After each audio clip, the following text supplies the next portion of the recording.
언니가 출장 간 날, 저는 처음으로 형부와 단둘이 집에 남게 되었습니다.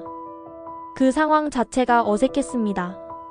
평소 형부는 과묵하고 무던한 사람이었고, 저에게 지나치게 말을 건 적도, 관심을 보인 적도 없었습니다. 오히려 집안에선 늘 조용하고 말수 적은 분위기를 유지했기에 이런 단둘의 공기는 익숙하지 않았습니다. 퇴근 후 형부는 평소처럼 말없이 냉장고를 열어 맥주를 꺼냈고, 저는 거실에서 조용히 책을 읽고 있었습니다. TV 소리와 냉장고 돌아가는 소리만 들리던 그 공간에 형부가 말했습니다. 무섭지 않아? 저는 고개를 들고 물었습니다. 뭐가요? 집에 둘만 있으니까. 형부는 웃지도 않고 말했습니다. 저는 그냥 웃으며 괜찮아요. 오히려 조용해서 좋아요라고 말하고 다시 책을 들었지만 손끝이 이상하게 떨렸습니다. 어쩌면 그건 형부 때문이 아니라 이상한 상상 때문이었을지도 모릅니다. 어릴 적부터 저는 형부를 은근히 의식해왔습니다. 언니가 처음 데려왔을 때부터 그는 어딘가 냉정하면서도 매력적이었고 말이 없지만 눈빛은 강렬했습니다. 언니와 결혼한 이후로 그는 완벽한 남편이었고 저는 저런 사람에게 사랑받는 언니가 부러워라고 생각하곤 했습니다. 그리고 지금 그 남자와 나 단둘이 이 집에 있습니다. 저녁을 먹고 형부는 맥주를 마시며 거실에서 스포츠 중계를 보고 있었고 저는 방에 들어가려다 괜히 다시 나왔습니다. 물을 마신다는 핑계였지만 저도 모르게 시선이 형부에게 향했습니다. 헐렁한 티셔츠에 짧은 트레이닝 팬츠, 무릎 위로 드러난 다리, 긴 손가락 사소한 것들이 자꾸 시선을 끌었습니다. 형부는 시선을 느꼈는지 TV를 끄고 말했습니다. 책 더 안 읽어? 오늘은 집중이 안 되네요. 그럼 영화나 볼래? 그 말에 저는 고개를 끄덕였습니다. 우리는 같은 소파에 앉았습니다. 한 자리 정도의 거리였지만 그 좁은 간격은 심장을 두근거리게 만들었습니다.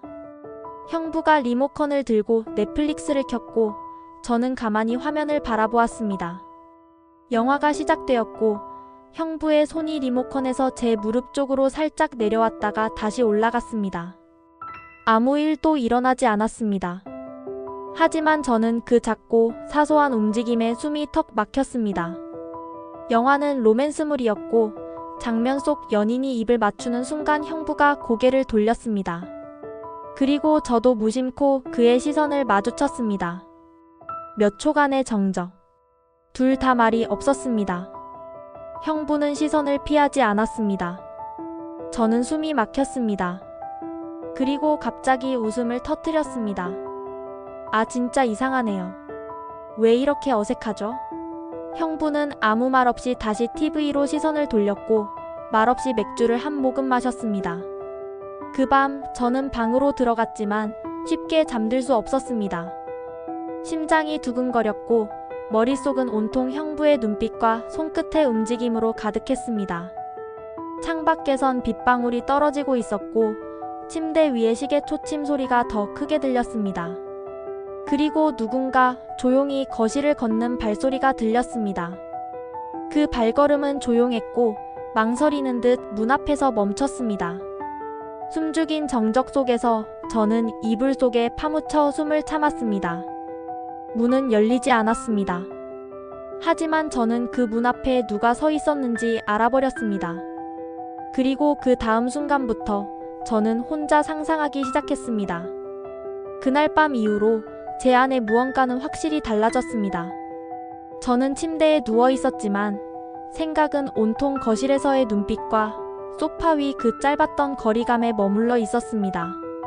그건 단순한 어색함이 아니었습니다. 제가 느낀 건 분명 무언가 감춰진 감정이었습니다. 혹은 저 혼자만의 상상이었을지도 모릅니다. 하지만 그 상상은 그날 이후 멈추지 않았습니다. 다음 날 아침, 저는 일부러 평소보다 늦게 일어났습니다.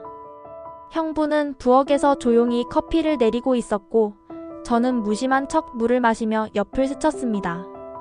잘 잤어? 형부가 말했습니다. 저는 고개만 끄덕였습니다. 평소보다 가까운 거리에 서 있었고 우리는 눈을 마주치지 않았습니다.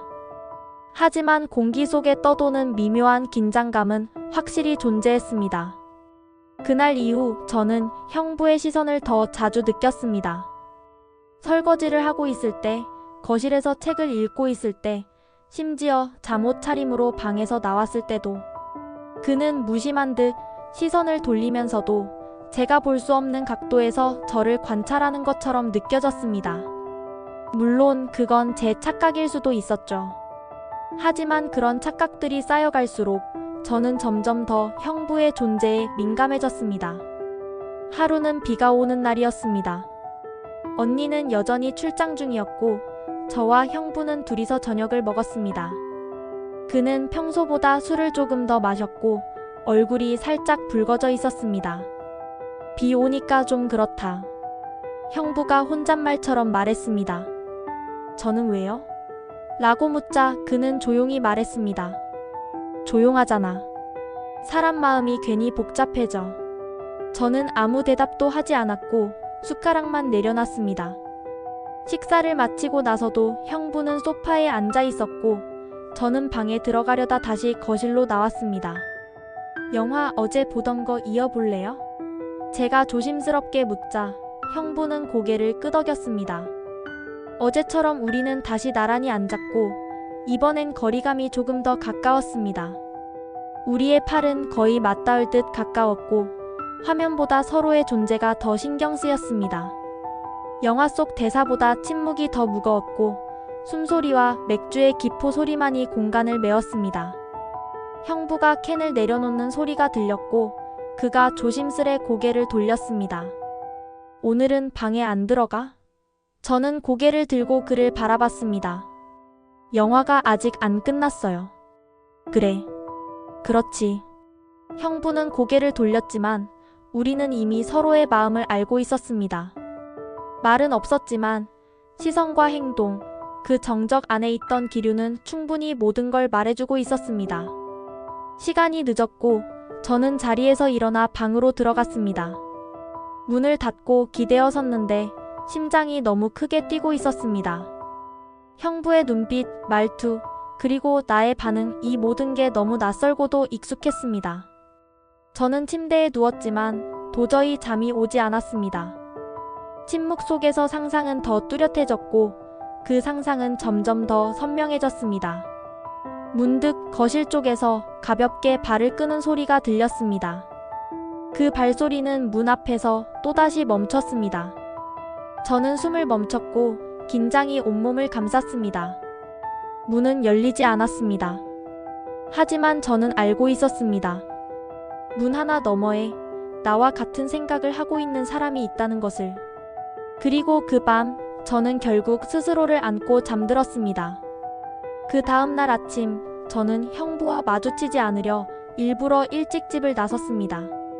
눈을 뜨자마자 씻고 밥도 먹지 않은 채 가방을 메고 현관을 나섰습니다.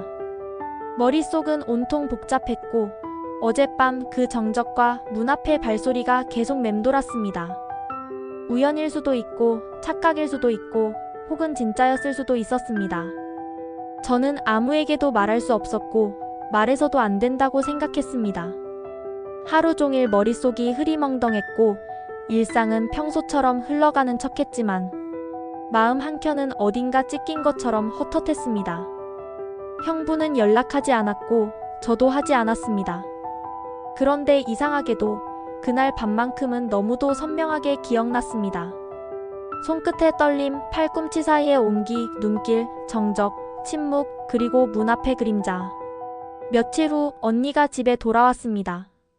평소처럼 웃고 여행 얘기를 하고 선물을 나눠주며 분위기를 풀었습니다. 저는 억지로 웃었고 형부는 언제나처럼 조용했습니다. 아무 일도 없었다는 듯. 정말 아무 일도 없었던 걸까요? 아니면 우리가 아무 일도 없었다고 합의한 걸까요? 시간이 조금 흐르면서 우리의 관계는 서서히 원래대로 돌아가는 듯 보였습니다. 말은 적었고 눈을 마주치는 일은 더 적었습니다. 언니는 그런 미묘한 분위기를 전혀 눈치채지 못한 듯 했습니다. 그게 다행이었고 또 한편으론 이상하게 씁쓸했습니다. 그러던 어느 날 형부와 둘이 마주 앉아 조용히 커피를 마시게 된 순간이 있었습니다. 저는 일부러 조심스럽게 말했습니다. 그날 밤 문 앞에 있었어요? 형부는 눈을 내리깔고 말했습니다. 아니. 짧은 대답이었지만 저는 그게 거짓말이라는 걸 알고 있었습니다. 형부는 거짓말을 못하는 사람이었고 그 침묵의 길이가 너무도 익숙했기 때문입니다. 저도 그날 이후 많이 생각했어요. 제가 말했습니다. 형부는 커피잔을 들고 가만히 있었습니다. 저는 조용히 말을 이었습니다. 우린 그 선을 넘지 않았죠.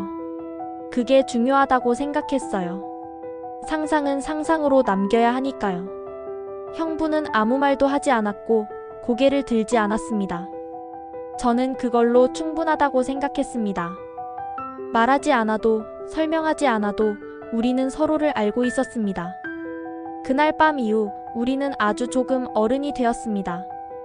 그건 욕망을 견디는 일이었고 도덕을 지키는 일이었으며 동시에 누구보다 나약한 자신과 마주하는 일이었습니다. 나는 지금도 가끔 그 밤을 생각합니다. 그 조용한 긴장, 그 문 앞의 그림자, 그 상상 속의 흔들림. 하지만 나는 그게 진짜보다 더 뜨겁고 진실한 순간이었다고 생각합니다. 왜냐하면 우리는 욕망을 마주하고도 그 선을 넘지 않았기 때문입니다. 그것만은 지켜야 했기에. 그리고 나는 오늘도 평범한 하루를 살아갑니다. 언니는 여전히 웃고 있고 형부는 여전히 조용하며 나 역시 아무 일 없던 사람처럼 웃습니다. 하지만 내 안에 그날 밤은 영원히 꺼지지 않는 작은 불씨처럼 남아 있습니다. 누구에게도 말하지 못할 나만의 비밀로.